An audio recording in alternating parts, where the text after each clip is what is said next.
Prologue. The fluorescent lights of Mercy General Hospital buzzed overhead like angry wasps, casting harsh shadows across Isla Hartwell's pale face.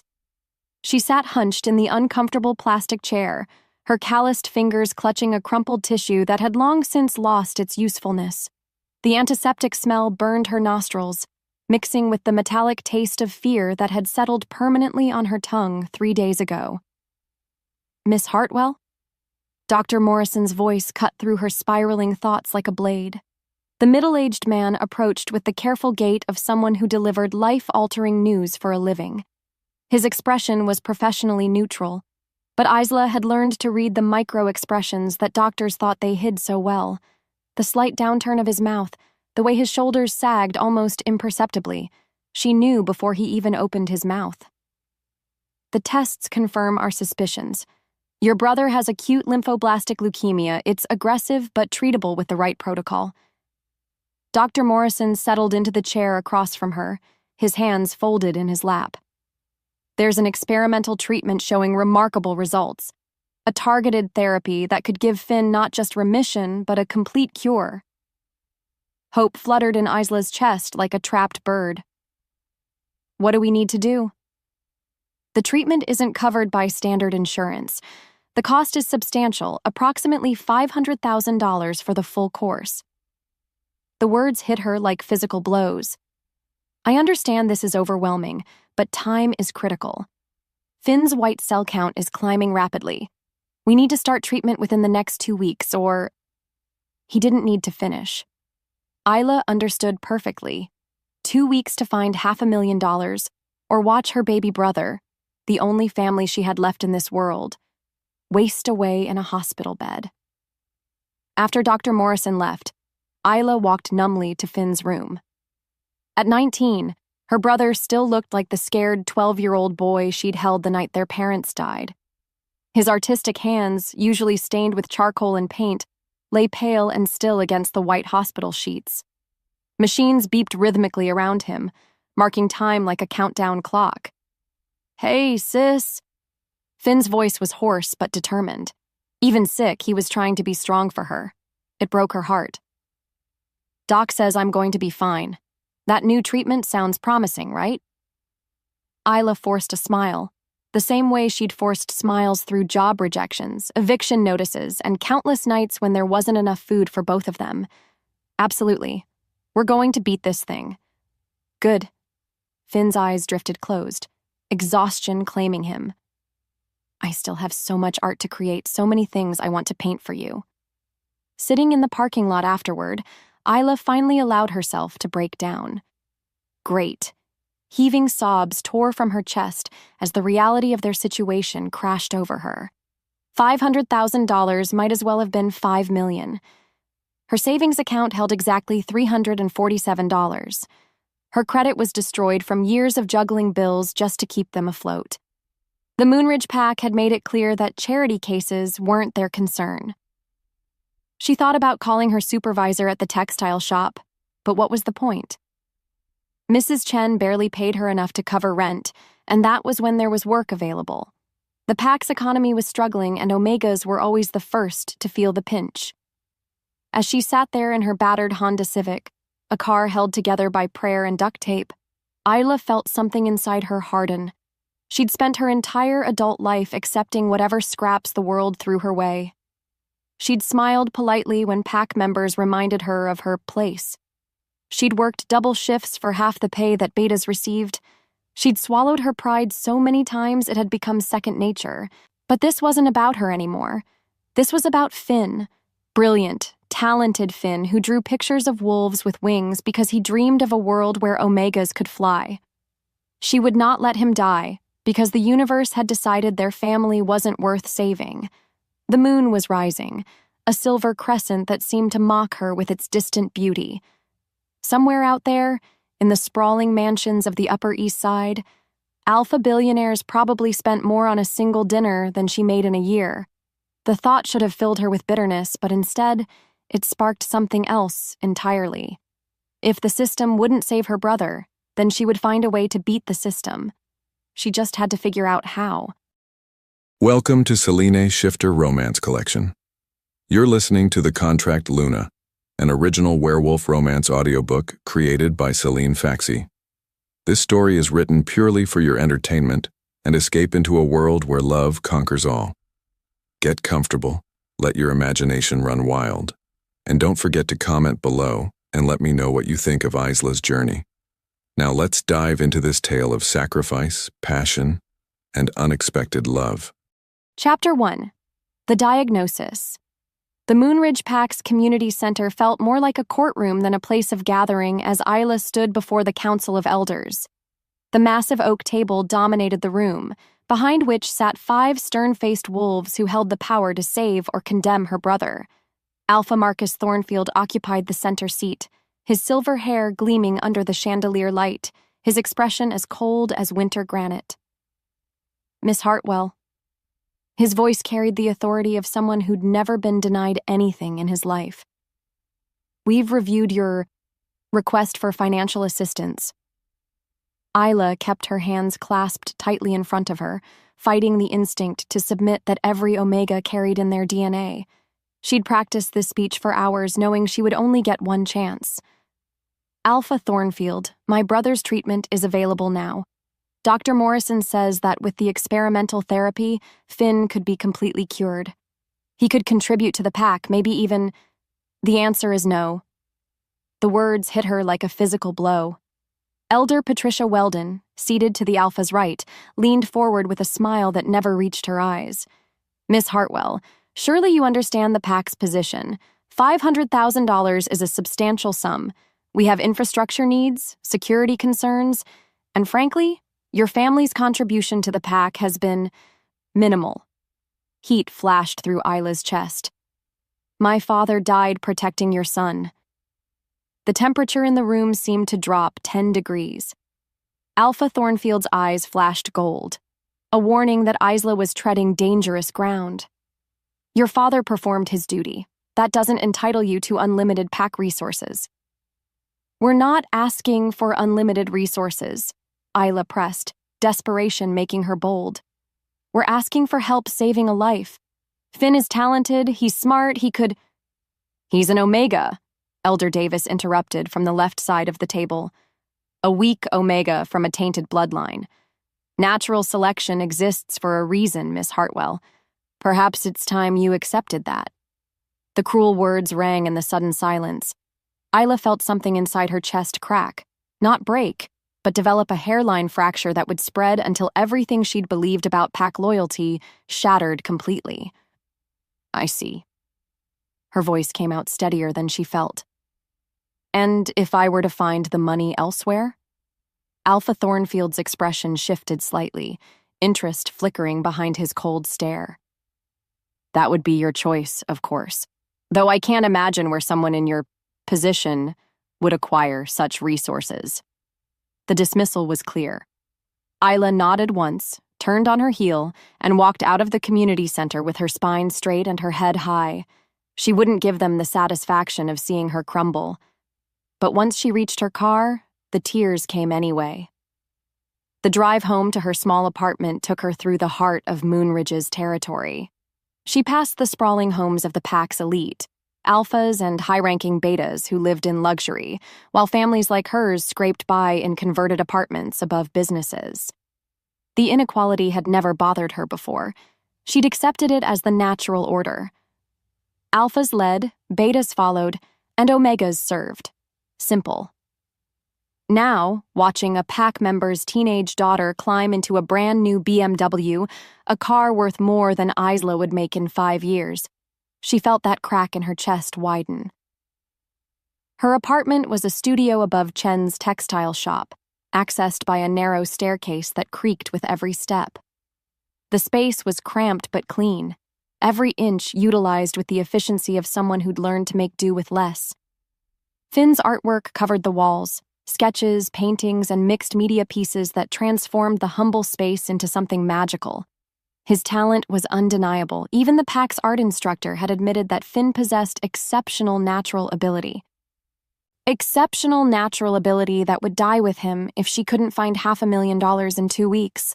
Isla sank onto her second-hand couch and buried her face in her hands. The magnitude of the task ahead seemed impossible. Who was she kidding? She was nobody special, just another Omega struggling to survive in a world that valued her kind only for breeding and domestic service. Her phone buzzed with a text from the hospital. Treatment needs to begin Monday. Please contact billing to discuss payment arrangements. Dr. Morrison. Monday. 5 days away. Isla stared at the message until the letters blurred together. She thought about her parents, gone 7 years now. Would they be proud of the lengths she was willing to go to save Finn? Or would they be horrified by what she was considering? Because deep down, in a place she didn't want to acknowledge, an idea was forming.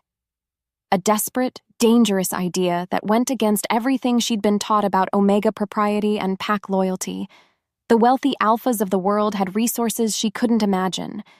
Some of them had to have consciences, didn't they? Someone out there might be willing to help if she could just find a way to reach them. She picked up her laptop, a 5-year-old model that took forever to boot up, and began searching. Alpha philanthropists, werewolf charity organizations, pack medical assistance funds, page after page of results, but nothing that seemed accessible to someone like her.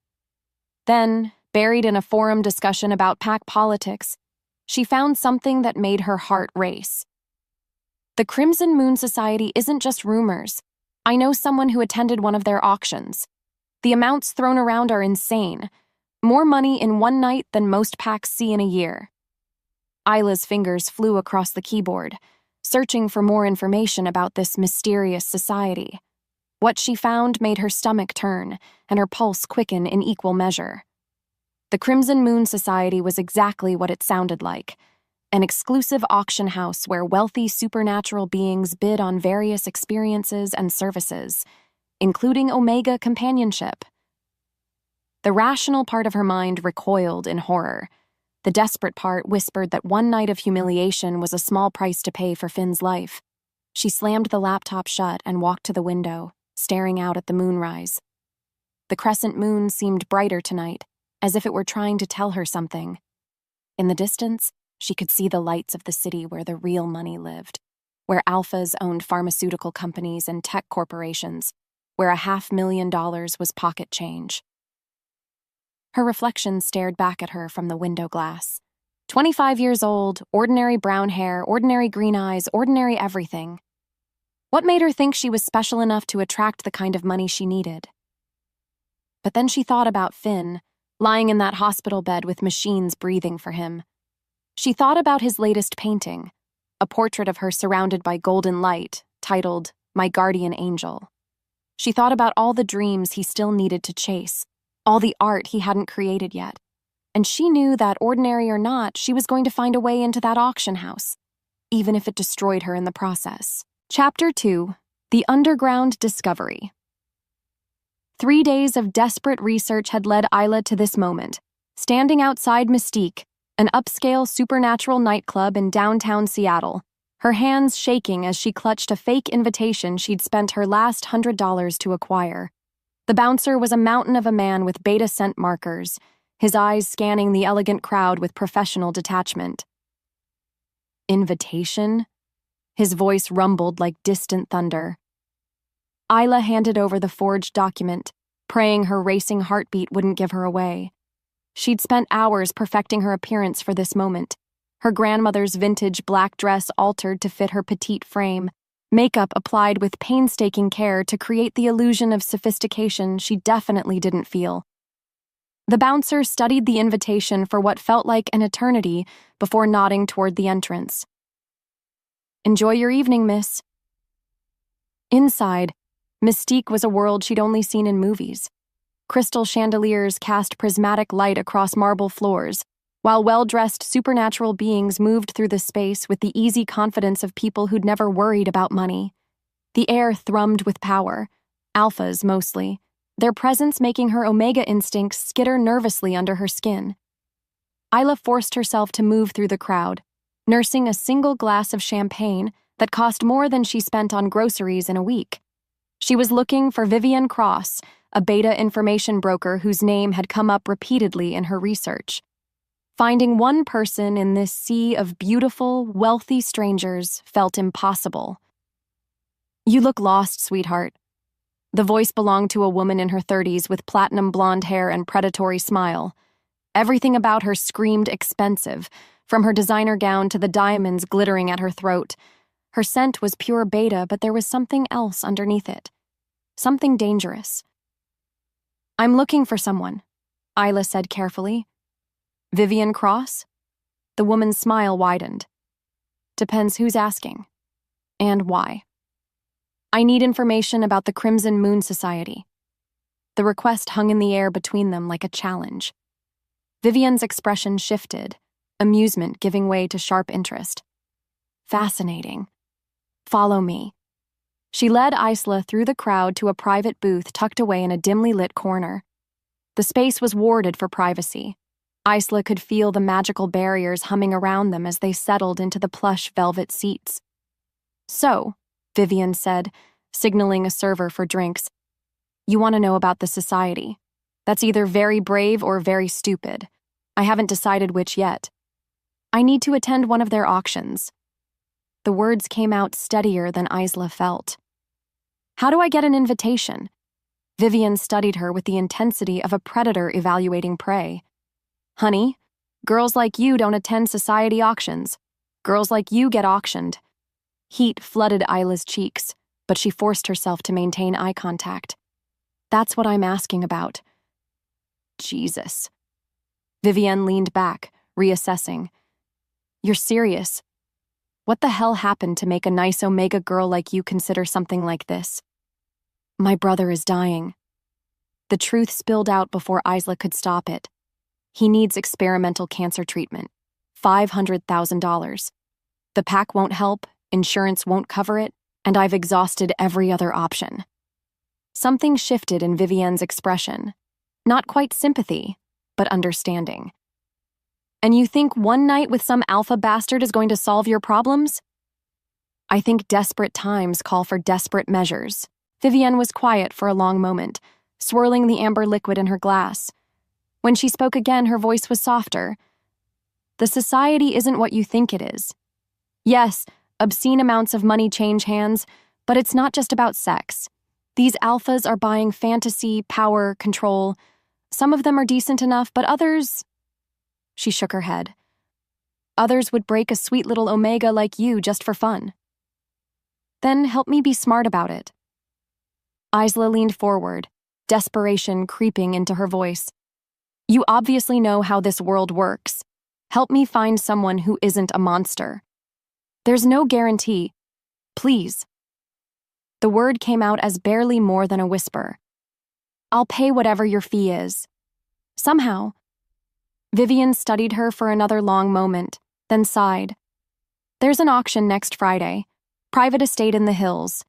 I can get you on the list, but honey, once you're there, you're committed. There's no changing your mind, no backing out. These people don't accept rejection gracefully." "I understand." "No, you don't, but you're going to learn." Vivian pulled out her phone, fingers flying across the screen. "There are rules, lots of them. Break one and you'll find yourself in a situation that makes death look appealing." For the next hour, Vivian explained the intricate protocols of the Crimson Moon Society. The hand signals, the safe words, the complex hierarchy that governed every interaction. It was like learning a foreign language in which a single mispronounced word could be catastrophic. "The big fish you want to catch is Damon Sterling," Vivian said as their conversation wound down. "Pharmaceutical billionaire, unmated alpha, and rumor has it he's looking for something specific. Problem is, half the Omegas at any given auction are trying to catch his attention. What makes him different from the others? Besides the fact that he could buy and sell most countries, he's not a sadist. Demanding, yes. Possessive as hell, absolutely. But he doesn't get off on causing pain." Vivian's expression grew serious. "Sterling Pharmaceuticals is also the company developing the experimental leukemia treatment your brother needs. If you could get close to Sterling himself..." The implication hung in the air. Isla's heart raced as the pieces clicked into place. This wasn't just about money anymore. It was about accessing the treatment directly. "How do I get his attention?" Vivian smiled, and this time it was genuine. "Leave that to me, sweetheart. I know exactly what Damon Sterling is looking for, and with a little preparation, you might just be it." As they parted ways outside the club, Vivian pressed a business card into Isla's hand. "Call me tomorrow. We have a lot of work to do if you're going to survive Friday night." Driving home through the empty streets, Isla felt as if she were in a dream. 1 week ago, her biggest worry had been making rent. Now she was preparing to sell herself at some underground supernatural auction to save her brother's life. The rational part of her mind screamed that this was insane. The desperate part whispered that it was her only option. And somewhere deep inside, a tiny voice she didn't want to acknowledge wondered what it would be like to be wanted by someone like Damon Sterling, even if it was only for one night. Back in her apartment, she sat on her bed staring at Finn's latest painting. It showed 2 wolves running under a full moon, and something about their posture suggested they were running toward each other rather than away from something. The title, written in Finn's careful script at the bottom, was "Finding Each Other." "I'm going to save you," she whispered to the painting. "Whatever it takes." Outside her window, the moon continued its journey across the sky, and Isla began to plan for the most dangerous night of her life. What would you do for your family? How far would you go to save the person who matters most to you? I'd love to hear your thoughts in the comments below. Your stories of sacrifice and love inspire these tales of passion and devotion. Chapter 3: The Auction Block. The Blackwood estate perched on the hillside like a Gothic cathedral, its towering spires and arched windows glowing amber against the midnight sky. Isla's taxi dropped her at the imposing iron gates, where silent security guards scanned her invitation with devices that hummed with supernatural energy. Everything about this place screamed old money and older secrets. Her hands trembled as she adjusted the emerald silk gown Vivian had insisted she wear. A creation that cost more than Isla's rent and made her feel like she was playing dress-up in someone else's life. The dress clung to her curves in ways that made her intensely aware of her own body, while the plunging neckline showcased the elegant line of her throat that Vivian had said would drive alphas wild. "Remember," Vivian had coached her earlier, "confidence is everything. These men can smell insecurity from a mile away. You're not some desperate Omega begging for scraps. You're a prize worth fighting for." The grand foyer took Isla's breath away. Marble columns reached toward a painted ceiling that depicted wolves racing across a starlit sky, while crystal chandeliers cast rainbow prisms across the assembled crowd. But it was the people that truly stunned her. Dozens of supernatural beings radiating power and wealth in equal measure. The air thrummed with barely contained dominance as alphas moved through the space like apex predators surveying their domain. A woman in an impeccably tailored black suit approached with a clipboard and a smile that never touched her eyes. "Miss Hartwell? I'm Margaret Sinclair, coordinator for tonight's proceedings. If you'll come with me, we'll get you processed." Processing turned out to be a humiliating series of medical checks, document signings, and what amounted to a catalog photo session. Isla forced herself to endure it all with the dignity Vivian had drilled into her, even as her cheeks burned with shame.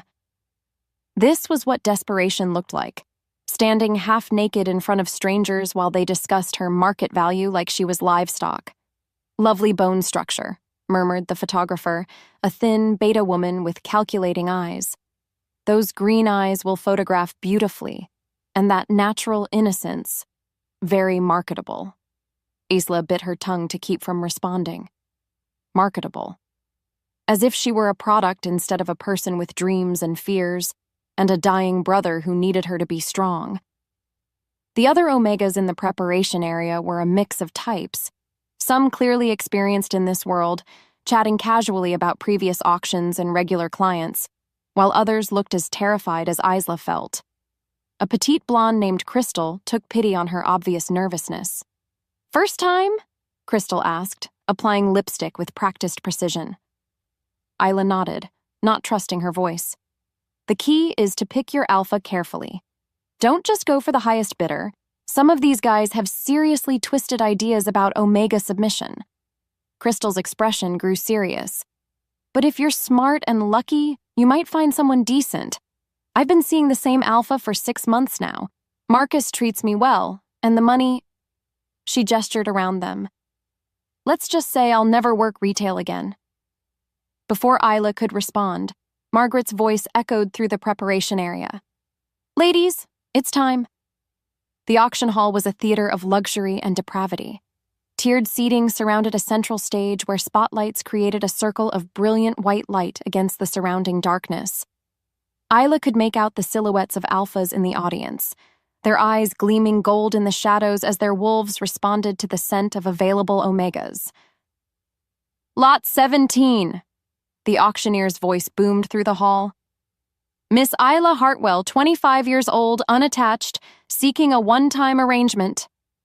The words hit her like physical blows, but Isla forced herself to walk onto that stage with her head high. The lights blinded her to most of the audience, but she could feel their attention like heat against her skin.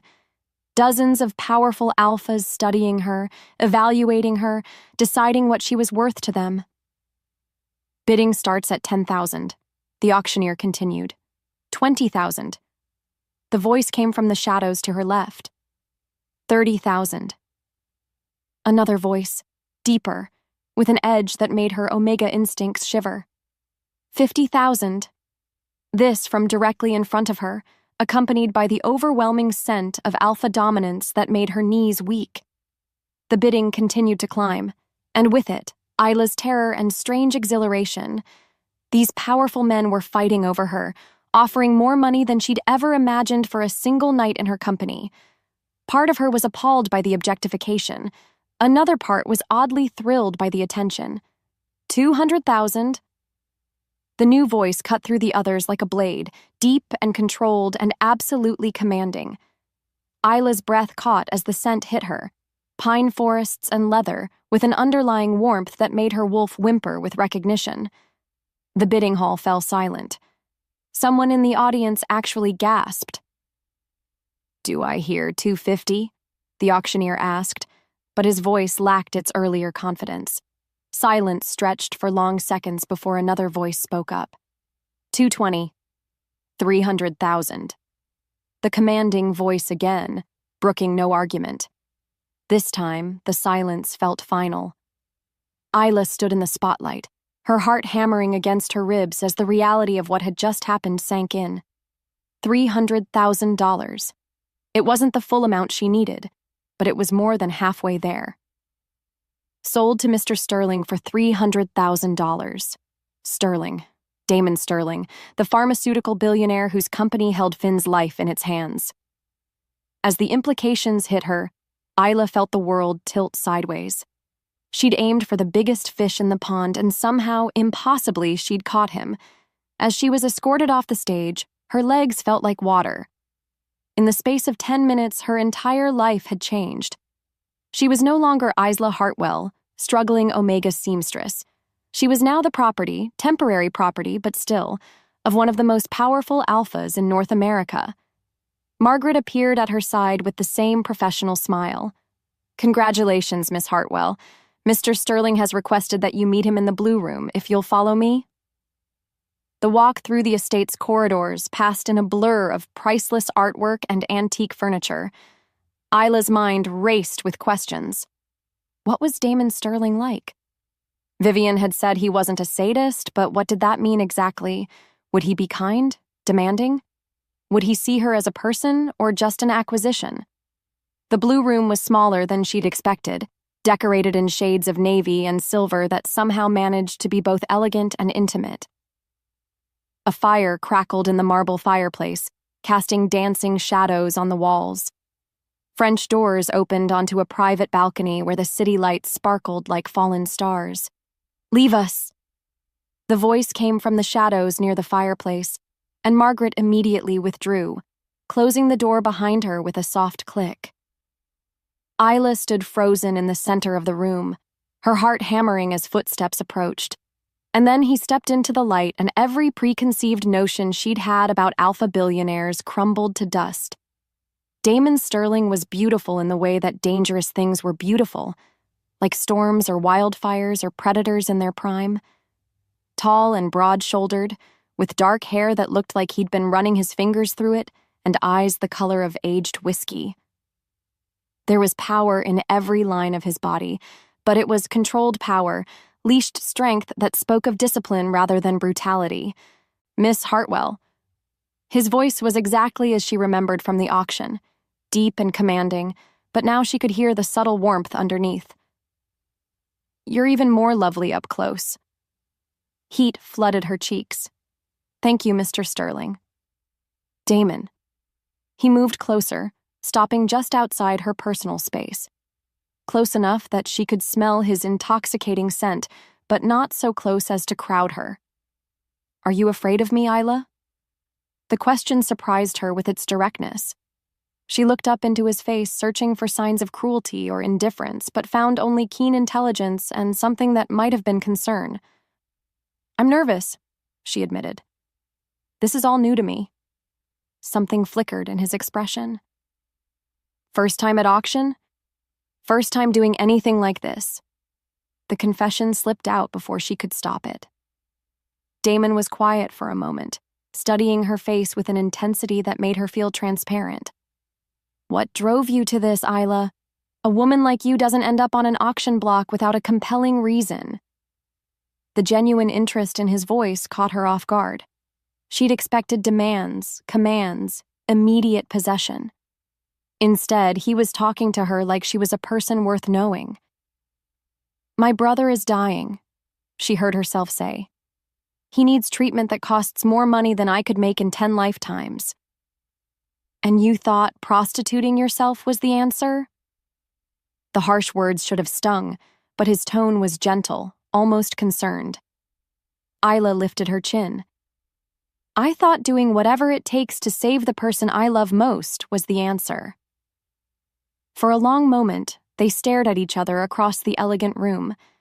Then Damon smiled. A real smile that transformed his entire face and made her stomach flutter with something that had nothing to do with fear. I knew there was something special about you, he said softly. The moment I caught your scent, my wolf went absolutely insane. As if summoned by his words, something inside Isla's chest began to warm and stretch. Her omega was responding to his alpha in ways that defied logic, recognizing something her conscious mind wasn't ready to accept. The air between them crackled with electricity, and Isla realized that whatever happened next, her life would never be the same. Chapter 4. One Night of Passion. The moment stretched between them like a taut wire, heavy with possibility and danger. Isla's pulse hammered in her throat as Damon stepped closer, his presence overwhelming her senses. Everything about him called to her omega nature.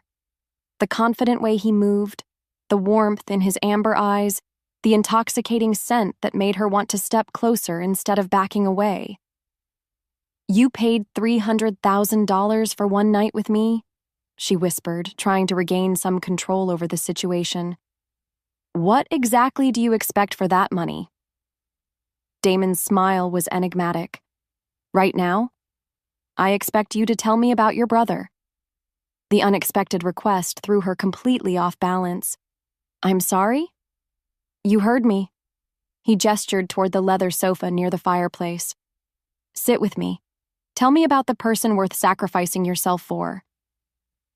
Still stunned by the turn of events, Isla found herself settling onto the buttery, soft leather, hyper-aware of how the silk dress clung to her curves. Damon sat beside her, close enough that she could feel the heat radiating from his body, but carefully maintaining a respectful distance. His name is Finn, she began hesitantly. He's 19, and he's the most talented artist I've ever known. He sees the world differently than everyone else, finds beauty in things other people overlook. As she talked, describing Finn's paintings and his dreams of art school, something strange happened. The terror that had gripped her since walking into this room began to ease. replaced by the simple pleasure of talking about someone she loved to a person who seemed genuinely interested in listening. "He sounds remarkable," Damon said when she finished. "And the treatment he needs?" "Experimental leukemia therapy. Your company's therapy, actually." She looked at him directly, seeing his surprise. "Sterling Pharmaceuticals developed it. That's part of why I—" She gestured helplessly. "Part of why you targeted me specifically." Understanding dawned in his expression. "You weren't just looking for money. You were looking for access." Heat flooded her cheeks. "I know how it sounds." "It sounds like you're brilliant." The admiration in his voice was unmistakable. "And desperate enough to take incredible risks for someone you love." Before she could respond, he stood and moved to a small bar cart in the corner. "Wine?" "I probably shouldn't. I'm nervous enough already." "Then definitely wine." He returned with 2 glasses of something that probably cost more than her car. Liquid courage. The wine was smooth and rich, warming her from the inside out. As they talked, Isla found herself relaxing despite the surreal circumstances. Damon was nothing like she'd expected. Yes, he was commanding and intense, but he was also intelligent and surprisingly funny. When he talked about his work developing treatments for rare diseases, his passion was evident. "Most pharmaceutical companies focus on mass-market drugs," he explained. "More profit in treating common ailments. But the rare diseases, those patients have nowhere else to turn." "Is that why you went into pharmaceuticals?" Something shadowed his expression. "My younger sister died of a rare genetic disorder when I was 16. The treatments that might have saved her existed, but they were experimental, unproven. By the time we could access them—" He shook his head. "I swore that night that no other family would go through what mine did." The raw pain in his voice made Isla's heart clench. Without thinking, she reached out and covered his hand with hers. "I'm sorry." The touch seemed to electrify the air between them. Damon's eyes flashed gold as his gaze dropped to their joined hands, and Isla felt an answering heat bloom in her chest. The Omega bond that had been simmering beneath the surface suddenly flared to life, making her gasp. "Isla." Her name was a growl on his lips as he turned his hand palm up, threading their fingers together. "Do you feel that?" She nodded, not trusting her voice. The connection between them was impossible to deny. A magnetic pull that had nothing to do with money or desperation and everything to do with something far more primal. "This isn't supposed to happen," Damon said, his voice rough with desire and confusion. "The bond doesn't work with humans, and you're not—" He stopped abruptly, his nostrils flaring as he scented her more deeply. "You're not entirely human, are you?" "I'm Omega," she confirmed, her voice barely above a whisper. "But this has never happened before." "Neither have I." He stood abruptly, pacing to the fireplace like a caged wolf. "In 32 years, I've never felt a bond response this strong. My wolf is going absolutely insane, demanding I claim you." The raw honesty in his confession made her Omega purr with satisfaction even as her human mind reeled. "What does that mean?" "It means," he said, turning back to face her, "that what's happening between us has nothing to do with money or business transactions. This is something else entirely." Isla stood on shaking legs, the silk dress whispering around her ankles. "But I still need to honor our agreement. I paid for your time." He was back in front of her now, close enough that she had to tilt her head back to meet his eyes. "What I'm asking for now has nothing to do with that transaction. I'm asking because I want you, Isla. Not because I own you for the night, but because my wolf recognizes something in you that I've been searching for my entire life." The intensity in his gaze made her knees weak. "And what if I want you too?" His answering smile was pure predator. "Then we stop talking and see where this bond leads us." When he kissed her, it was like lightning striking. Every nerve ending in her body came alive as his lips moved against hers with a hunger that matched her own desperate need. His hands tangled in her hair, tilting her head to deepen the kiss, and she could taste the wine on his tongue mixed with something purely him. Her omega practically purred with satisfaction as she pressed closer, her hands fisting in his shirt. The careful control she'd maintained all evening shattered like glass, replaced by a need so profound it scared her. This wasn't just attraction. It was recognition. Her wolf knew his wolf, had been waiting for him without her even realizing it. Isla, he breathed against her lips, his voice rough with desire. Are you sure about this? Instead of answering with words, she reached for the buttons of his shirt, her fingers trembling slightly as she worked them free. His sharp intake of breath as her palms met the warm skin of his chest sent heat spiraling through her veins. I've never been more sure of anything, she whispered. What followed was a night of passion unlike anything Isla had ever imagined possible. Damon worshipped her body with a reverence that brought tears to her eyes, his touches gentle and demanding by turns. When he finally claimed her completely, the bond between them snapped into place with an intensity that left them both gasping. As they lay entwined afterward, Isla's head pillowed on his chest, she felt the fundamental shift in her very being. The bond hummed between them like a living thing, warm and golden and absolutely unbreakable. This changes everything, Damon murmured, his fingers combing through her hair. I know. She traced patterns on his chest, marveling at the solid reality of him. What happens now? Now, he said, tilting her chin up to meet his gaze. We figure out how to navigate this together, starting with getting your brother the treatment he needs. Hope bloomed in her chest so bright it was almost painful. Damon, I'll make some calls in the morning. The experimental treatment isn't just available at other facilities. It's our drug, developed in our labs. I can have Finn transferred to our research hospital by tomorrow afternoon. Tears spilled down her cheeks as the weight of fear she'd been carrying for weeks finally lifted. Why would you do that? His thumb brushed away her tears with infinite gentleness. Because you're mine now, Isla, and I take care of what's mine. The possessive words should have alarmed her, but instead they sent warmth flooding through her chest. For the first time in her adult life, she wasn't facing the world alone.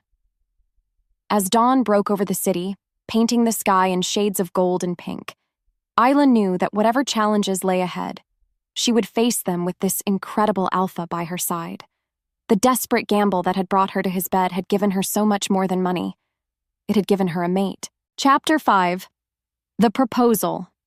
Isla woke to the smell of coffee and bacon, and for a moment, she couldn't remember where she was. Then the events of the previous night came flooding back. The auction, Damon's impossible bid, the earth-shattering connection that had changed everything.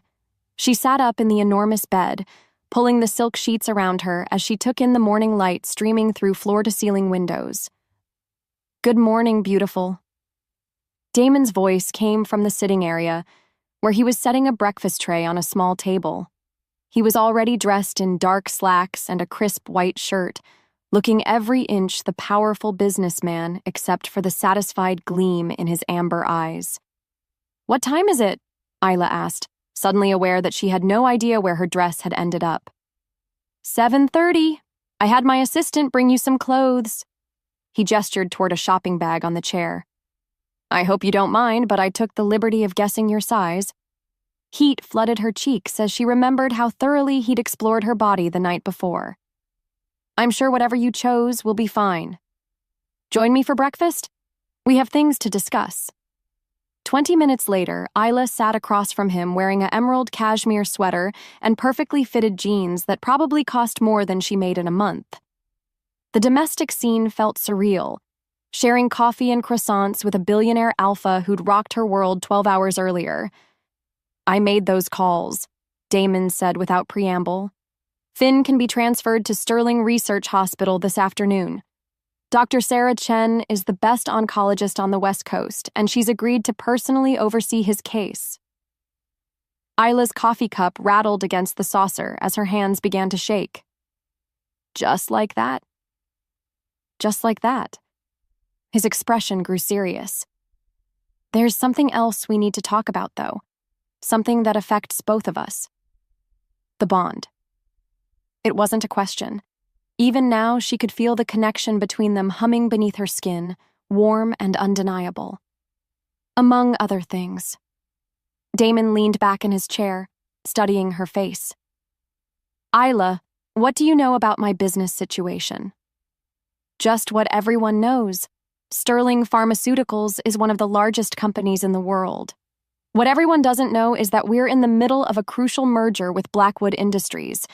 The deal is worth $12 billion and would create the largest supernatural pharmaceutical company in existence. Isla frowned, unsure where this was leading. That sounds like good news. It would be, except for one small problem. Theodore Blackwood, the CEO and Pac Alpha, is extremely traditional. He refuses to do business with unmated alphas, claiming they're too unstable for long-term partnerships. Understanding began to dawn. And you're unmated. Was unmated, Damon corrected. Until last night. But even with the bond, there's still a problem. Blackwood expects a formal mating ceremony, a Luna who can stand beside me as an equal in business and Pac politics. He's meeting with me next week to finalize the merger terms, and he expects to meet my mate. Isla set down her coffee cup with shaking hands. Damon, I'm nobody. I'm a seamstress from a struggling Pac. I don't know anything about business or politics or... You're brilliant, brave, and willing to sacrifice everything for the people you love, he interrupted. Those are exactly the qualities that make a good Luna. But I'm not your Luna. We barely know each other. Last night was... She struggled for words. Last night was incredible, but it was one night. Damon was quiet for a moment, his expression unreadable. Then he leaned forward, his amber eyes intense. What if it didn't have to be just one night? What are you saying? I'm saying I have a proposition for you. A business arrangement that would benefit both of us. He paused, and when he spoke again, his voice was carefully controlled. I need a mate to secure this merger. You need money for your brother's treatment and a way out of the poverty you've been trapped in. What if we could solve both problems? Isla's heart hammered against her ribs. You're asking me to be your fake mate? I'm asking you to be my contract mate. 6 months, long enough to finalize the merger and establish our bond publicly. In exchange, I'll cover all of Finn's medical expenses, set up a trust fund for his future, and pay you $5 million. The number hit her like a physical blow. $5 million. More money than she could spend in several lifetimes. Financial security beyond her wildest dreams. And after 6 months? After 6 months, you're free to go. The contract expires, you keep the money, and we both move on with our lives. He paused, something flickering in his expression. Unless, of course, you decide you want to stay. The offer was so far beyond anything she'd dared hope for that it felt like a dream, but something in his carefully neutral tone made her chest tighten. What aren't you telling me? Damon stood and walked to the window, his hands clasped behind his back. The bond between us is real, Isla. I can't fake that, and neither can you. If we do this, if we spend 6 months living as mates, the connection will only grow stronger. By the end of the contract period, it might be impossible to walk away, she finished softly. Yes?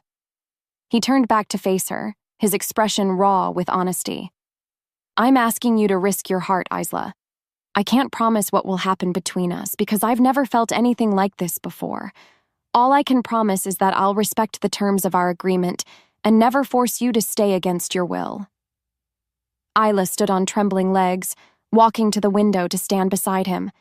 The city spread out below them, full of people living their ordinary lives, unaware that her entire future hung in the balance of this moment. Why me? She asked quietly. You could have any Omega you wanted, someone from your world, someone who already knows how to be a Luna. Because my wolf chose you, he said simply. And in 32 years, he's never been wrong about anything that mattered. The sincerity in his voice made her chest ache.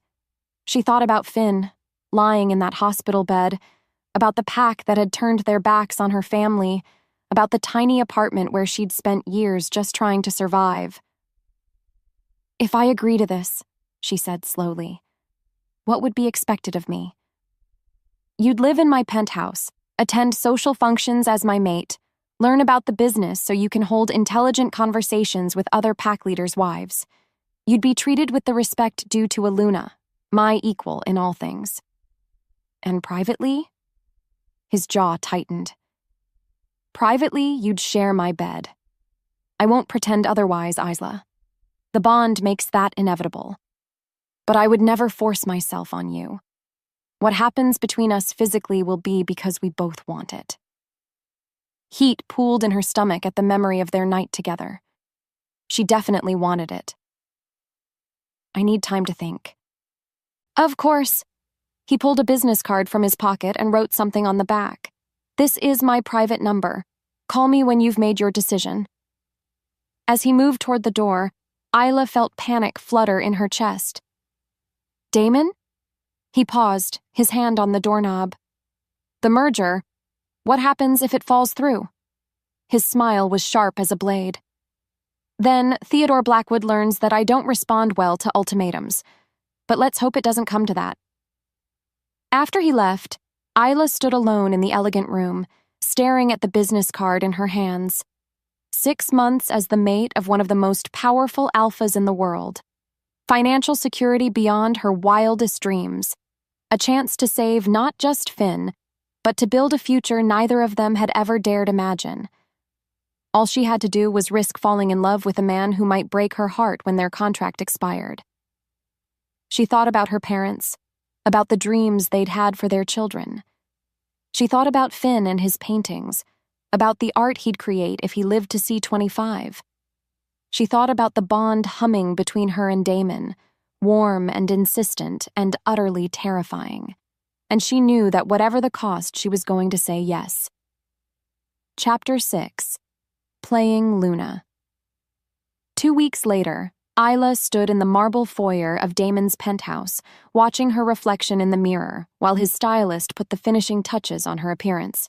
The woman in the glass was almost unrecognizable, hair swept into an elegant chignon, makeup expertly applied to enhance her natural features, draped in a midnight blue gown that probably cost more than most people's cars. "Perfect," declared Celeste, the petite Frenchwoman who'd spent the last week transforming Isla from seamstress to socialite. "You look every inch the Luna." If only she felt like one. Isla's stomach churned with nerves as she thought about the evening ahead. Their first major public appearance as a mated pair at the Supernatural Business Alliance annual gala. Damon had warned her that every Alpha and Luna in the Pacific Northwest would be there, all of them eager to assess the new woman who'd captured the notorious bachelor's heart. "Remember," Damon's voice came from behind her, sending familiar shivers down her spine. "We're madly in love. Try to look like you can't keep your hands off me." She turned to find him adjusting his bow tie, devastatingly handsome in a perfectly tailored tuxedo. Even after 2 weeks of living together, the sight of him still made her breath catch. The bond between them had only grown stronger, making it increasingly difficult to remember that their relationship was supposed to be temporary. "I think I can manage that," she said, moving to help him with the stubborn tie. The simple touch sent heat spiraling through her, and from the way his eyes darkened, he felt it too. "Careful," he murmured, his hands settling on her waist. "Keep looking at me like that, and we'll never make it to the gala." The past 2 weeks had been a whirlwind of preparation. Damon had hired tutors to teach her about pack politics, business etiquette, and supernatural law. She'd spent hours studying files on key figures they'd encounter, memorizing names and relationships and potential conversational landmines. Most challenging of all, she'd had to learn to hide her growing feelings behind the facade of a business arrangement. Because despite their contract, despite the rational voice in her head that reminded her this was temporary, Isla was falling hopelessly in love with her fake mate. It wasn't just the incredible physical chemistry between them, though sharing his bed every night made it harder to maintain emotional distance. It was the way he brought her coffee exactly how she liked it every morning, the gentle patience he showed when teaching her about his world, the fierce protectiveness that flared whenever anyone questioned her worthiness to be his Luna. Most of all, it was the man she saw when his public mask slipped. Brilliant, driven, but also surprisingly vulnerable. The alpha who'd built an empire in honor of a sister he couldn't save. The man who worked 18-hour days developing treatments for diseases that affected mere thousands instead of millions. "Finn called this afternoon," she said as they rode down in his private elevator. "His white cell count is normal for the first time in months."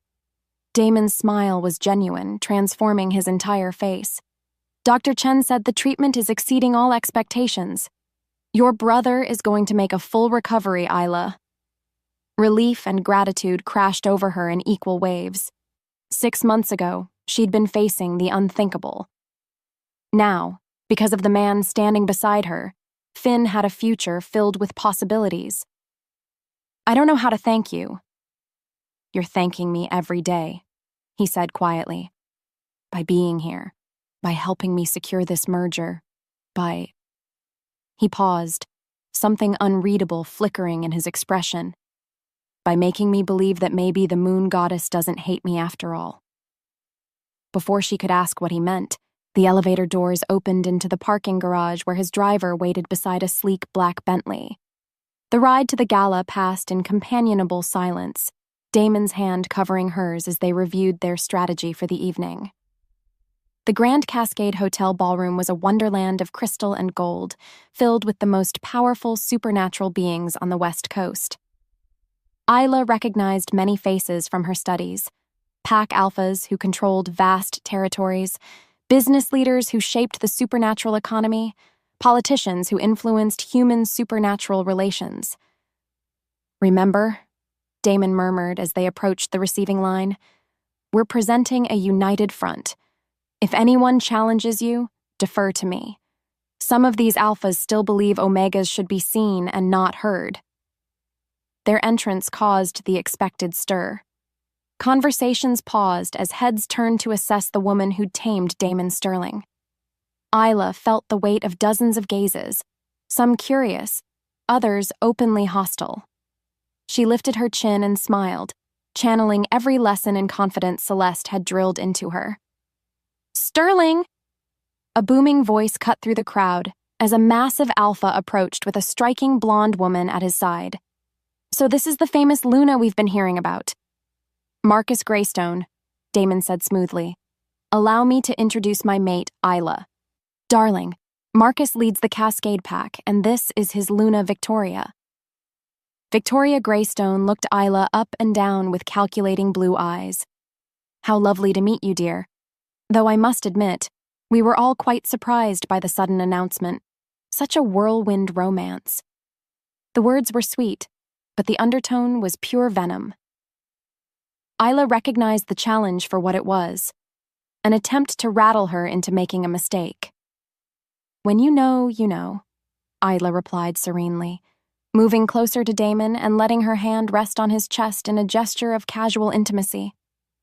"Sometimes the moon goddess works in mysterious ways."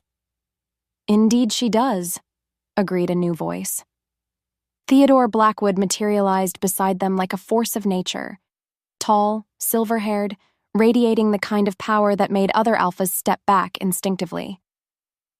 "Mr. Sterling, I was hoping to meet the Luna who finally convinced you to settle down." This was it, the moment everything depended on. Isla felt Damon tense beside her, though his expression remained perfectly controlled. "Theodore," Damon said, his arm sliding possessively around Isla's waist. "May I present my mate, Isla Sterling. Isla, this is Theodore Blackwood."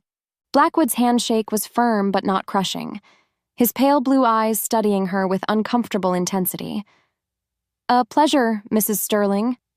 I understand you come from the Moonridge Pack?" "Yes, though I must admit I'm still adjusting to my new role." Isla said, allowing a hint of vulnerability to show. Damon is very patient with my questions about the business world. Wise of you to ask questions rather than pretend knowledge you don't possess, Blackwood said approvingly. Too many young Lunas think their opinions matter before they've earned the right to voice them. Isla felt Damon's anger spike through their bond, but she squeezed his hand in warning. This was exactly the kind of test she'd prepared for.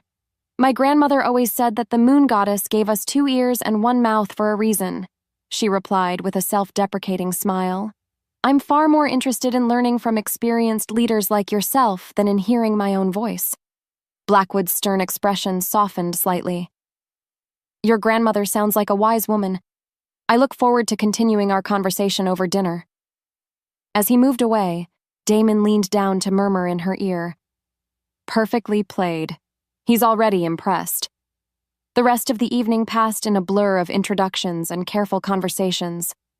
Isla found herself enjoying the challenge of navigating pack politics, reading between the lines of seemingly innocent comments and presenting herself as worthy of the sterling name. By the time they returned to the penthouse, she was exhausted, but exhilarated. You were magnificent tonight, Damon said as they rode up in the elevator. I've never seen Theodore Blackwood warm up to someone so quickly. I had excellent coaching. She leaned against the elevator wall, suddenly aware of how her feet ached in the designer heels. Though I'm not sure I'll ever get used to being the center of attention like that. You will. You're a natural Luna, Isla. I've watched pack-born women struggle more with these situations than you did tonight. The sincerity in his voice made her chest tighten with dangerous emotions. Damon. I know, he said quietly, moving closer until she was trapped between his body and the elevator wall. I know this is supposed to be temporary. I know we agreed on 6 months and no complications. But watching you tonight, seeing how perfectly you fit into my world. His hands framed her face, thumbs tracing her cheekbones with reverent gentleness. I'm falling in love with you, Isla. Not because of our contract, not because of the bond, but because of who you are. Your strength, your intelligence, your fierce loyalty to the people you care about. Her heart hammered against her ribs as he voiced the feelings she'd been trying so hard to suppress. Damon, we can't, the contract. Forget the contract. His lips hovered inches from hers, his voice rough with emotion. Tell me you don't feel this too. Tell me I'm imagining the way you look at me when you think I'm not watching. She couldn't. Because she did feel it, with an intensity that terrified her. The elevator doors opened into their private foyer, but neither of them moved. I'm scared, she whispered. So am I. His confession surprised her. I've never felt this vulnerable in my life. But I'd rather risk everything with you than spend the rest of my life wondering what might have been. When he kissed her, it was with a desperation that matched her own. All the careful control they'd maintained around their growing feelings shattered as they stumbled toward the bedroom, hands fumbling with expensive fabric and designer buttons. Later, as they lay entwined in his massive bed, Isla stared at the ceiling and tried to process what had just happened. They'd crossed a line tonight, moved from business arrangement to something real and terrifying and beautiful. No more contracts, Damon murmured against her hair. No more pretending this is temporary. I want you in my life, Isla. Not for 6 months, but forever. Part of her wanted to say yes immediately, to throw caution to the wind and embrace the fairy tale she'd never dared dream of. But another part, the part that had learned to be careful, to protect herself from disappointment, held back. Can we take this one day at a time? She asked. See where it leads without making promises we might not be able to keep? He was quiet for so long she thought he might have fallen asleep. Then his arms tightened around her. One day at a time, he agreed. But Isla? I already know where this is leading. I just have to convince you to trust me enough to follow. As she drifted off to sleep in his arms, Isla couldn't shake the feeling that their carefully ordered world was about to become very complicated indeed. Chapter 7. Enemies Emerge. The first sign of trouble came on a Tuesday morning 3 weeks later, when Isla woke to find Damon already dressed and pacing his office while barking orders into his phone. The tension radiating from him was so intense it made her Omega instinct skitter nervously under her skin. "What do you mean the FDA is launching an investigation?" His voice was deadly quiet, which she'd learned was far more dangerous than when he shouted. "Those approvals have been solid for 18 months. Isla wrapped his silk robe around herself and padded into the office, setting a cup of coffee on his desk before settling into the chair across from him. Through their bond, she could feel his anger and something else, worry that bordered on panic. "Sir, the complaint alleges that we falsified trial data for 3 different medications." His assistant's voice crackled through the speakerphone. "Including the leukemia treatment. They're threatening to pull it from the market pending review." The coffee mug slipped from Isla's nerveless fingers, shattering against the hardwood floor. Finn. If they pulled the treatment, what would happen to Finn? "How long do we have?" Damon asked, his eyes meeting Isla's across the desk. "Initial review starts next week. If they find merit in the complaints, they could issue a temporary suspension within days. Find out who filed the complaint. I want names, companies, financial backing, everything." Damon's voice was pure alpha command. "And get our legal team here within the hour." After he hung up, the silence stretched between them like a chasm. Isla's mind raced with implications, fear clawing at her throat as she thought about her brother's progress over the past month. "They can't really stop his treatment, can they?" she asked, hating how small her voice sounded. "Not if I have anything to say about it." Damon moved around the desk to kneel beside her chair, his hands covering hers. "Isla, I promise you, whatever this is about, I won't let anything happen to Finn. But if the FDA pulls the drug, then we'll treat him in Canada or Switzerland, or on a private island in international waters if necessary." The fierce determination in his voice steadied her racing heart. "I have resources beyond what the FDA can touch. Your brother will get his treatment." 3 hours later, Damon's penthouse had been transformed into a war room. Lawyers, investigators, and corporate security specialists filled the space, their voices a constant hum of urgent conversation. Isla felt useless among all the power suits and legal briefings, so she retreated to the balcony with her laptop to research what she could about FDA investigation procedures. "Mrs. Sterling?" A voice behind her made her turn. One of the investigators, a sharp-eyed beta woman named Sarah Chen, approached with a tablet in her hands. "I need to ask you some questions about your recent activities." Alarm bells rang in Isla's head. "What kind of activities?" "Your attendance at various social functions, specifically who you've spoken with and what you might have discussed regarding Sterling Pharmaceuticals." The implication hit her like a slap. "You think I leaked information?" "I think someone with inside access provided our competitors with detailed information about our research pipeline," Sarah said bluntly. "Information that was used to craft very specific allegations against our trial data." "I would never..." Isla's voice cracked with hurt and indignation. "I would never do anything to harm Damon or his company. My brother's life depends on that research." "I'm not accusing you of intentional sabotage," Sarah said more gently. "But you're new to this world, Mrs. Sterling.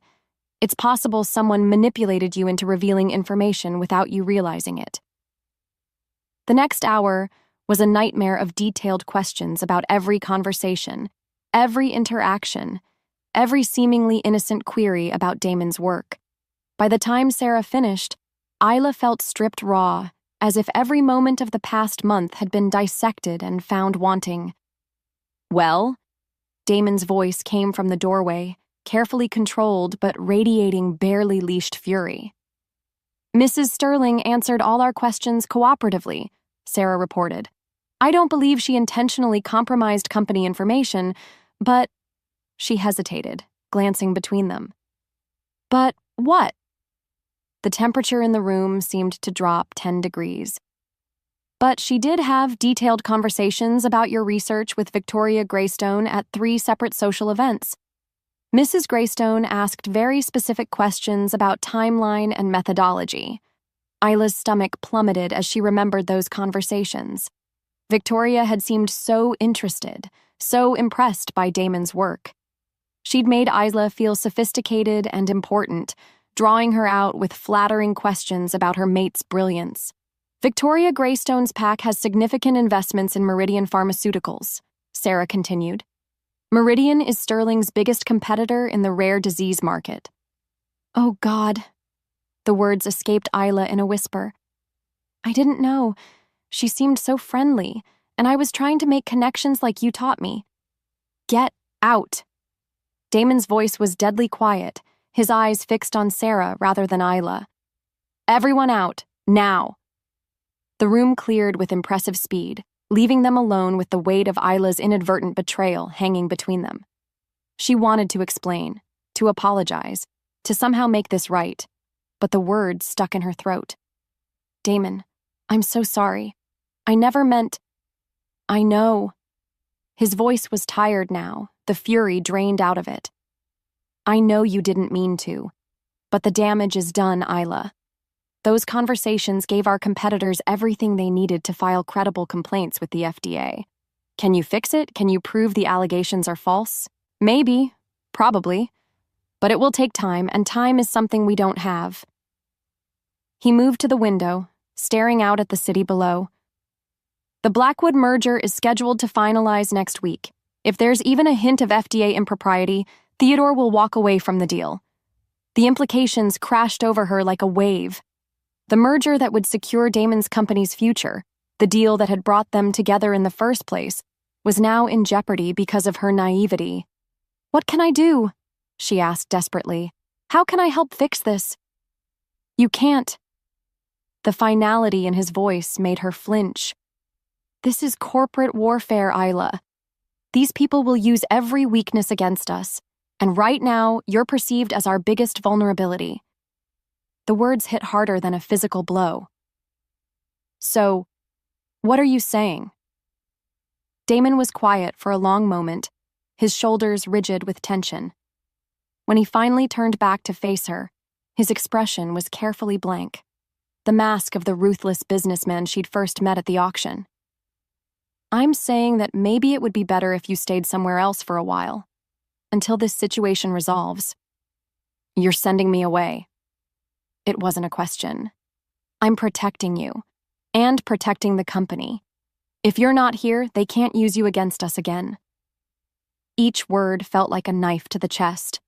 After everything they'd shared, all the growing intimacy and whispered promises, he was still willing to discard her the moment she became inconvenient. I see. Isla stood on trembling legs, dignity warring with devastation. Should I pack now, or wait until morning? Something flickered in his expression. Pain, regret, something human breaking through the corporate facade. Isla? No.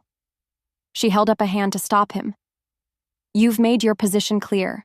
I'm a liability, a weakness to be managed. Her voice was steadier than she felt. I'll be gone within the hour. As she walked toward the bedroom to pack, Damon's voice followed her. This isn't permanent. Once the merger is finalized, once the FDA situation is resolved, once you don't need me anymore, you mean? She paused in the doorway, looking back at him one last time. I understand, Damon. The company comes first. It always has.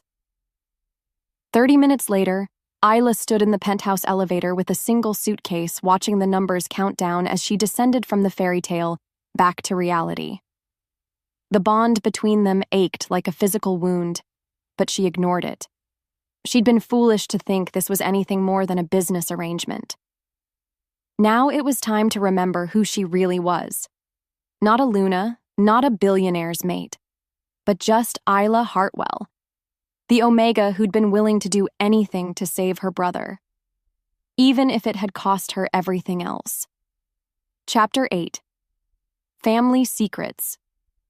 Isla's childhood home felt smaller than she remembered, the cramped apartment above Chen's textile shop a stark contrast to Damon's penthouse luxury.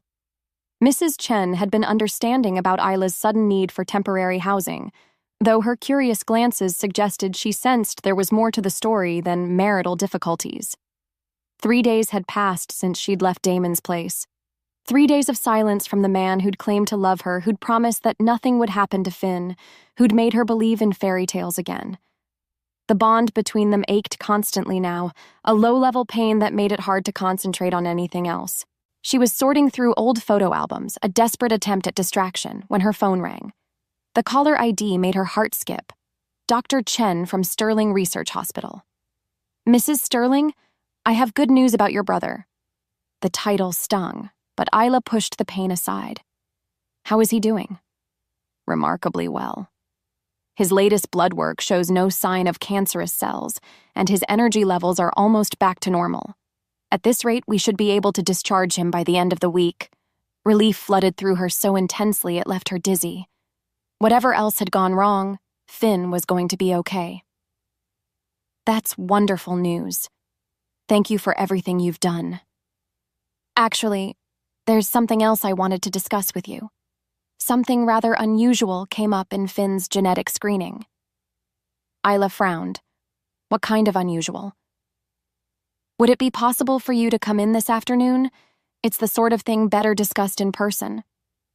2 hours later, Isla sat in Dr. Chen's office staring at a computer screen filled with genetic markers and medical terminology that might as well have been hieroglyphics. "I'm sorry, but I don't understand what any of this means," she said. Dr. Chen, a petite woman with kind eyes behind wire-rimmed glasses, leaned forward in her chair. "Isla, when we treat patients with rare genetic conditions, we routinely screen for hereditary markers that might affect treatment protocols. What we found in Finn's blood was unexpected."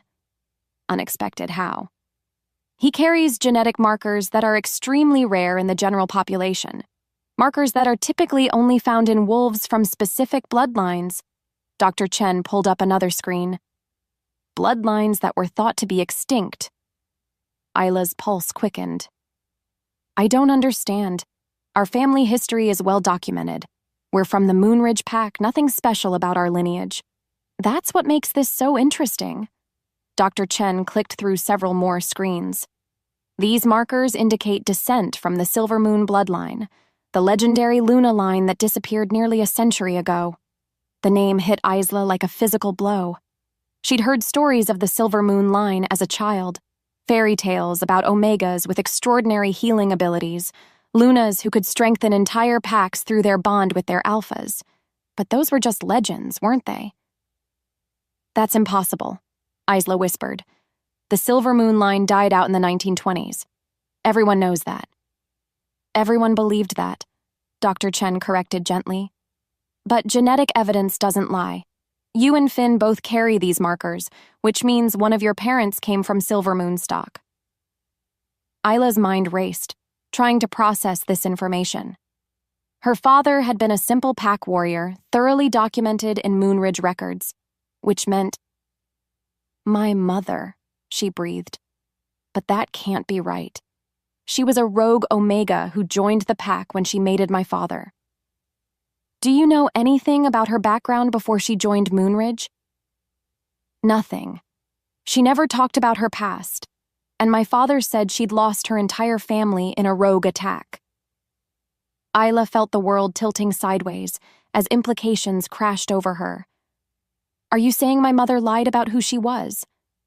"I'm saying your mother may have had very good reasons to hide her true identity." Dr. Chen's expression grew serious.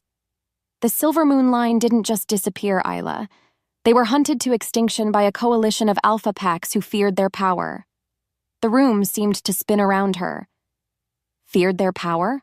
The ability to enhance an alpha's strength through the mate bond made Silver Moon Lunas incredibly valuable, but it also made them targets. Other packs wanted to control them, to use their abilities for territorial expansion and power grabs. The last confirmed Silver Moon Luna was murdered in 1923, along with her alpha mate and their children. Isla sank back in her chair, overwhelmed. So my mother survived somehow. Went into hiding. It would explain a lot about your own abilities, Dr. Chen said quietly. What abilities? I'm just an ordinary Omega. Isla, you've been living with one of the most powerful alphas in North America for over a month. Have you noticed any changes in him? Increased strength, sharper instincts, enhanced healing? The question made her pause. Now that Dr. Chen mentioned it, she had noticed things. The way Damon seemed to need less sleep when she was around. How quickly he'd recovered from a twisted ankle during their morning run. The way his business instincts had become almost supernaturally sharp since they'd bonded. "Oh God," she whispered. "I've been enhancing him without knowing it." The bond works both ways. He's been strengthening you too, which is probably why you've adapted so quickly to his world. But Isla, if word of your heritage gets out, I become a target. The words tasted like ash in her mouth. Every alpha pack in the country would want to control me, or eliminate you, depending on their perspective. Dr. Chen's expression was grave. This is information that needs to be very carefully guarded. Isla's phone buzzed with a text message. The sender made her heart race. "We need to talk. There's something you need to know about the FDA investigation." "Damon, Dr. Chen," Isla said slowly. "If someone wanted to hurt Damon through me, and they somehow learned about my bloodline, what would they do? They'd use it as leverage, threaten to expose you unless he complied with their demands." Understanding dawned in the doctor's eyes. "You think the investigation is connected to this?" "I think someone's been playing a much longer game than any of us realized." Isla stood, her mind racing with possibilities. "And I think I just became a lot more dangerous to everyone I care about." An hour later, Isla sat in her car outside the hospital staring at Damon's text message. Everything had changed in the space of a single conversation. She wasn't just some random Omega who'd gotten lucky at an auction. She was the last known descendant of the most powerful Luna bloodline in werewolf history. A bloodline that people had killed to control. Her phone rang, startling her from her thoughts. The caller ID showed a number she didn't recognize. "Hello? Miss Hartwell." The voice was smooth, cultured, and completely unfamiliar. Or should I say, Miss Silvermoon? Ice flooded her veins. "Who is this?" "Someone who knows exactly what you are, and someone who's very interested in making a deal with you." "I don't know what you're talking about." "Please don't insult my intelligence. Your genetic markers were flagged the moment your brother entered Sterling's research program. Did you really think information like that would stay secret?" Isla's hands shook as she gripped the phone. "What do you want?" "I want you to convince your mate to walk away from the Blackwood merger. Permanently." "And if I refuse?" "Then everyone in the supernatural community learns about the last Silvermoon heir, including some very traditional alpha packs who would be fascinated to learn you're unprotected and vulnerable." The threat was delivered in the same pleasant tone one might use to discuss the weather. "Damon would never let anyone hurt me." "Mr. Sterling is about to be very busy defending his company against federal charges. He won't have time to protect you properly. Accidents happen so easily when one is distracted." The line went dead, leaving Isla staring at her phone in horror. Not only was her heritage a target, but someone was actively using it as a weapon against Damon. She had to warn him, had to tell him what she'd learned and help him prepare for whatever was coming. But first, she had to decide if she was brave enough to trust him with the truth about what she really was. Because if the last few days had taught her anything, it was that in Damon's world, information was the most dangerous weapon of all. And she'd just become loaded ammunition in someone else's war. Chapter 9. The Final Battle. Damon's office at Sterling Pharmaceuticals looked like a hurricane had torn through it. Papers scattered across every surface, empty coffee cups marking territory like battle flags, and the man himself stood at the floor-to-ceiling windows looking like he hadn't slept in days. Which, according to his assistant Marcus, he probably hadn't. "Sir?"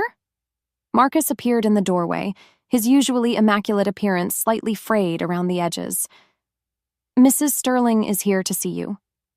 Damon spun around, his amber eyes finding Isla immediately. The bond between them flared to life, singing with relief and desperate need after 3 days of separation. But she could see the wariness there too, the careful distance he was maintaining. "Thank you, Marcus. Hold all calls." The silence stretched between them as the door closed, heavy with unspoken words and accumulated hurt. Isla had rehearsed this conversation during the drive over, but now that she was facing him, all her carefully planned words scattered like leaves. "You look terrible," she said instead. A ghost of a smile flickered across his face. "Flattery will get you everywhere." The humor faded quickly. "Isla, I'm sorry about the other day. Sending you away was smart business," she interrupted. "I understand. I was a liability. You were never a liability." The words came out fierce, raw. "You were the best thing that ever happened to me, and I threw it away the moment things got complicated. Damon, we need to talk. About the investigation, about my family, about why someone's trying to destroy your company." She moved closer, noting the dark circles under his eyes, the tension lines around his mouth. "But first, you need to know that someone contacted me. Someone who knows about my bloodline." His entire body went rigid. "What bloodline?" "The Silver Moon line. Apparently, I'm not just some random Omega from a struggling pack. I'm the last descendant of the most powerful Luna bloodline in werewolf history." Damon stared at her for a long moment, processing. "That's impossible. The Silver Moon line was wiped out a century ago. Not all of them. My mother survived, went into hiding, changed her identity." Isla pulled out the genetic report Dr. Chen had given her. "This is proof, and someone else has this information." As she explained the threatening phone call, Damon's expression grew progressively darker. By the time she finished, his eyes were glowing gold with barely contained fury. "They're using you to get to me," he snarled, pacing behind his desk like a caged predator. "The FDA investigation, the merger threats, all of it is designed to isolate you from my protection." "That's what I figured. The question is, who's behind it?" "I have a pretty good idea." Damon pulled out his phone, speed dialing a number. "Marcus, I need you to pull all available information on Marcus Greystone's financial holdings, specifically his investments in pharmaceutical companies." Understanding dawned as the pieces clicked into place. Victoria Greystone. She played me perfectly, didn't she? Like a violin. Her pack has been trying to break into the pharmaceutical market for years, but they've never had the capital or connections to compete with established companies. Damon's smile was sharp as winter. Unless they could somehow acquire Sterling Pharmaceuticals at a significantly reduced price. By destroying your reputation and forcing you to sell. Exactly. And having the last Silver Moon heir as a bonus prize would be the cherry on top of their victory. Isla sank into the chair across from his desk, overwhelmed by the scope of the conspiracy. "So what do we do?" "We fight back." Damon's expression was pure alpha determination. "But first, we need to secure your safety. If Greystone knows about your heritage, he's not the only one who knows." Isla pulled out her phone, showing him a series of missed calls from unknown numbers. "I've gotten 6 calls in the last hour. Word is spreading fast." Before Damon could respond, Marcus burst through the office door without knocking, something that would normally result in immediate termination. "Sir, we have a problem. Theodore Blackwood is in the lobby with a full security detail.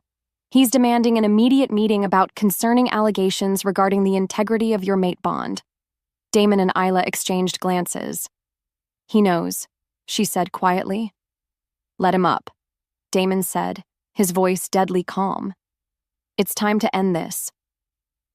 10 minutes later, Theodore Blackwood swept into the office like an avenging angel, his silver hair gleaming and pale blue eyes blazing with righteous fury. Behind him came 2 enormous beta bodyguards who positioned themselves by the door. "Sterling." Blackwood's voice could have cut glass. Imagine my surprise when I received a very interesting phone call this morning about your mate's true identity. Theodore. Damon's tone was carefully neutral, though Isla could feel his tension through their bond. Always a pleasure. Is it true? Blackwood demanded, his gaze fixed on Isla. Are you really the last Silver Moon heir? There was no point in denying it now. Isla lifted her chin and met his stare directly. Yes. Fascinating. Blackwood began to pace, his movements predatory. Do you have any idea what kind of chaos your existence could cause in the supernatural community? Packs have been stable for nearly a century precisely because the Silver Moon line was extinct. I didn't choose this, Isla said quietly. I didn't even know what I was until yesterday. But now you do, and so does everyone else, apparently. Blackwood turned to Damon. This changes everything about our merger, Sterling. I cannot, in good conscience, ally my pack with someone harboring such a dangerous secret. Dangerous? Damon's voice was dangerously soft. My mate is many things, Theodore, but she's not dangerous. Your mate could tip the balance of power among every pack in North America, Blackwood snapped. Alpha leaders will go to war trying to claim her for their bloodlines. She's a walking nuclear weapon, and you're too besotted to see it. Then maybe, a new voice said from the doorway, it's time someone removed that weapon from play. Everyone turned as Marcus Greystone entered the office flanked by 4 wolves in expensive suits. Unlike Blackwood's dramatic entrance, Greystone moved with the confidence of someone who held all the cards. Marcus, Damon growled, this is a private meeting. Not anymore. Greystone's smile was cold as winter. You see, I've just purchased 51% of Sterling Pharmaceuticals through a series of shell companies. Congratulations, Damon. You work for me now. The words hit like lightning. Damon was on his feet instantly, fury radiating from every line of his body. That's impossible. Those shares aren't for sale. They are when the shareholders believe the company is about to collapse under federal investigation. Greystone pulled out a tablet showing stock transactions from the past week. Amazing how quickly people abandon ship when they think it's sinking. This is corporate theft, Blackwood said, his own anger evident. This is business, Greystone corrected, and my first order of business is to transfer custody of Miss Silvermoon to someone better equipped to handle her unique situation. Over my dead body, Damon snarled, moving to stand protectively in front of Isla. That can be arranged. Greystone's bodyguards shifted forward, hands moving to concealed weapons. But it doesn't have to come to that. Sign over your mate bond, walk away from the company, and I'll let you both live quietly somewhere far from civilization. Never. Then you've chosen the hard way. Greystone nodded to his men, who began advancing. What happened next was a blur of violence and supernatural power. Damon shifted partially, his human form becoming something larger and more dangerous as his wolf surged to the surface. Blackwood's bodyguards threw themselves into the fight without hesitation, apparently choosing sides at the last moment, but it was Isla who ended it. As the battle raged around her, something inside her chest began to burn. Power, raw, ancient, and absolutely unstoppable, poured through the mate bond into Damon. She watched in amazement as he became something beyond even alpha strength, moving with impossible speed and hitting with devastating force. Within minutes, Greystone's men were unconscious on the office floor. The man himself knelt bleeding from a broken nose, staring up at Isla with a mixture of terror and awe. Impossible, he whispered.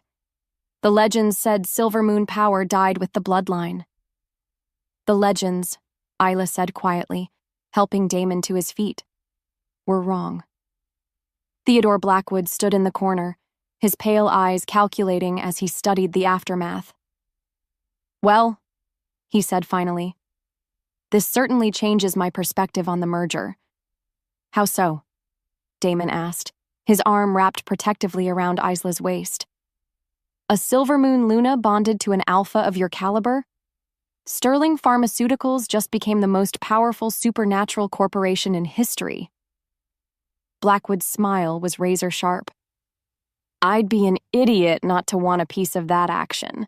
As sirens wailed in the distance and Marcus called security to clean up the mess, Isla felt the pieces of her shattered world beginning to reassemble into something new and extraordinary.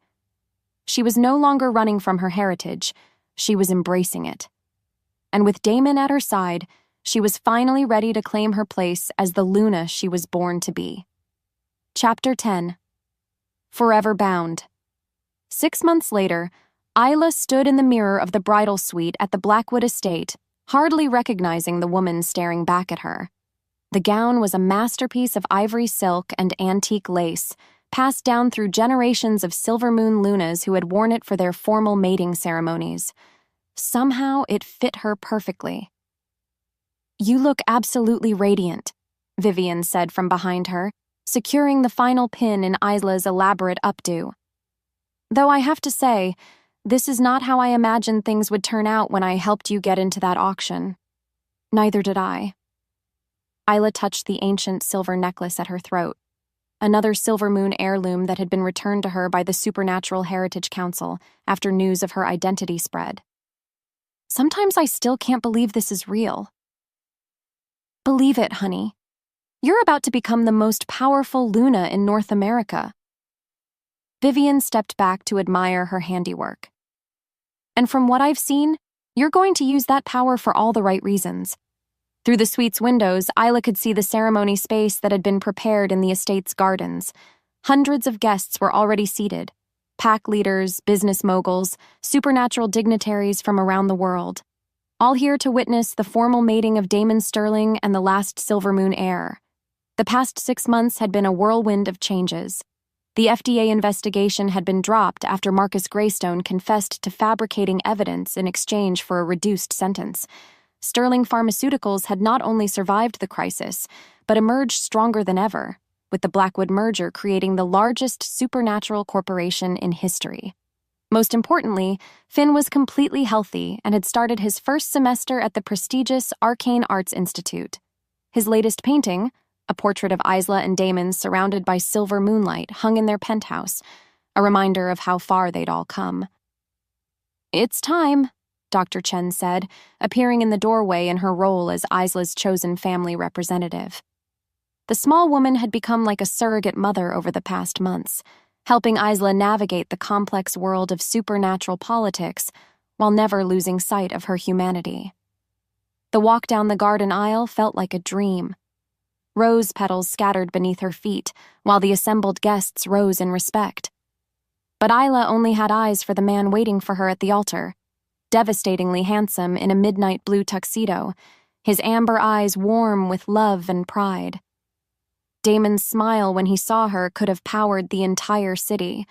Through their bond, she felt his overwhelming joy, his fierce protectiveness, and underneath it all, the deep contentment of a wolf who had finally found his mate. The ceremony itself was a blend of traditional werewolf rituals and modern wedding customs.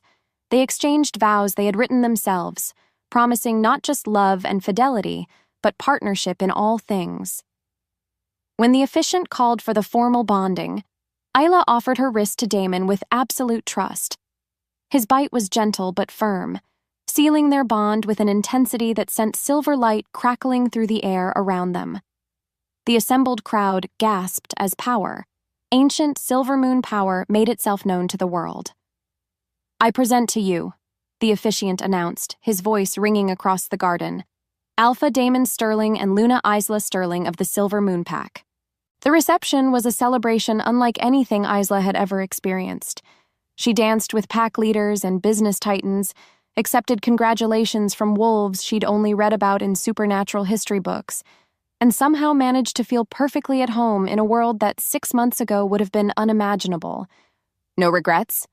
Damon asked as they swayed together during their private last dance, the party still raging around them. "Only one," Isla said, smiling up at him. His expression grew concerned. "What's that?" "I regret that it took a medical crisis and a desperate auction to bring us together. I wish we could have found each other under better circumstances." "But then you wouldn't be who you are," Damon pointed out. The woman brave enough to sacrifice everything for her brother. The Luna strong enough to stand up to corporate bullies and pack politics. I fell in love with your courage, Isla. I wouldn't change anything about how we found each other. Even the part where I accidentally compromised your company secrets? Even that. It led us to discover your heritage, which ultimately made us stronger. His arms tightened around her. Besides, watching you unleash Silver Moon power on Marcus Greystone was incredibly attractive. Isla laughed, remembering the expression on Greystone's face when he realized he'd underestimated exactly what he was dealing with. You have a very strange definition of attractive. I have a very specific appreciation for powerful women who use their strength to protect the people they love. As the song ended, they were joined by Finn, handsome in his first real tuxedo and grinning from ear to ear. His latest medical scans showed no sign of cancer, and his art was already gaining recognition in supernatural circles. I hate to interrupt the romantic moment, he said, but I wanted to give you both something. He handed Isla a small wrapped package. Inside was a miniature painting, the two of them dancing, but surrounded by silver wolves that seemed to move in the painted moonlight. It's beautiful, Isla breathed, touching the frame with reverent fingers. It's prophetic, Finn said with the confidence of someone whose artistic visions had proven remarkably accurate. That's your pack, Isla, the wolves who will follow you and Damon into whatever comes next. And what do you see coming next? Damon asked, studying the painting with interest. Finn's expression grew serious. Change. The supernatural world has been stagnant for too long, and you two are going to shake things up. But good change. Necessary change. Later that night, as they finally escaped to the privacy of their honeymoon suite, Isla stood on the balcony looking out at the city lights. Damon joined her, wrapping his arms around her from behind. Second thoughts? He asked. About marrying you? Never. She leaned back against his chest, marveling at how perfectly they fit together. About becoming the most visible supernatural figure in North America? Maybe a few. We'll figure it out together. That's what mates do. Promise? I promise that whatever challenges we face, whatever enemies emerge, whatever impossible situations arise, we'll meet them as a team. You're not alone anymore, Isla. You'll never be alone again. As if summoned by his words, the moon emerged from behind the clouds, bathing them in silver light. Isla felt the ancient power of her bloodline humming in her veins, no longer something to fear, but something to embrace.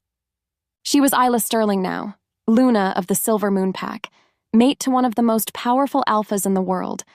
But more than that, she was exactly who she was meant to be. And this was exactly where she belonged. Thank you so much for listening to The Contract, Luna. I hope Isla and Damon's journey has touched your heart the way it touched mine while writing it. Love truly can bloom in the most unexpected places, and sometimes our greatest struggles lead us to our greatest triumphs. I'd love to hear from you. Where are you listening from tonight? What was your favorite moment in Isla and Damon's story? Your comments and engagement mean the world to me and inspire every tale of supernatural romance I create. Until next time, may you find your own alpha worth fighting for. This is Celine Faxi with Celine Shifter Romance Collection, wishing you dreams filled with moonlight and love.